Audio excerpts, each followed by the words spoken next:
Alors que Donald Trump est en visite en Grande-Bretagne, un pays historiquement allié des États-Unis, mais une partie de la population a tenu à exprimer son mécontentement. Bonsoir Loïc, Loïc de la Mornay qui est avec nous, une visite avec plusieurs rendez-vous. Et l'un des plus attendus, c'était celui de Donald Trump qui devait rencontrer la reine Elisabeth à l'heure du thé.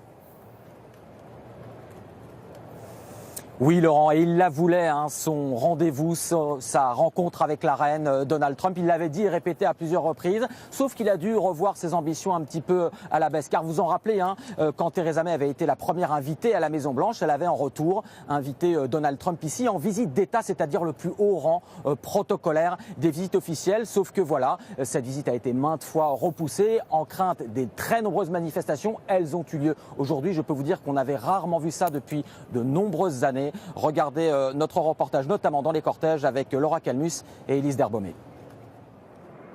L'avantage de la monarchie britannique, c'est qu'en façade, tout le protocole est respecté. Cet après-midi, Donald Trump est arrivé tout sourire à Windsor pour prendre le thé avec la reine. Même si presque tous les opposent, le président américain et Elisabeth II ont passé en revue les gardes royaux.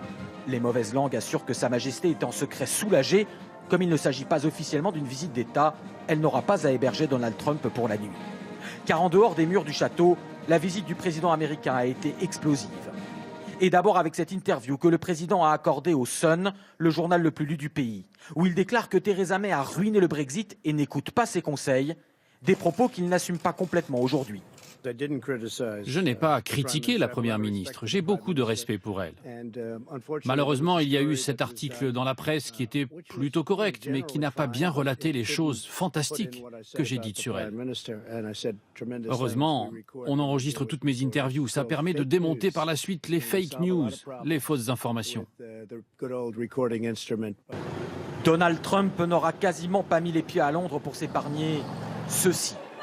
Des manifestations records, son effigie évacuée dans une poubelle ou ce ballon géant le représentant en bébé capricieux.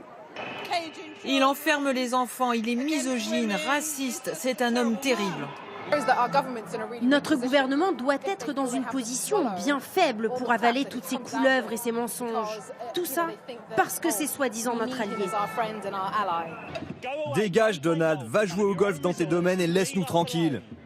C'est précisément ce qu'il va faire. Dès ce soir, le président s'envolera pour l'Écosse pour passer le week-end dans l'un de ses golfs.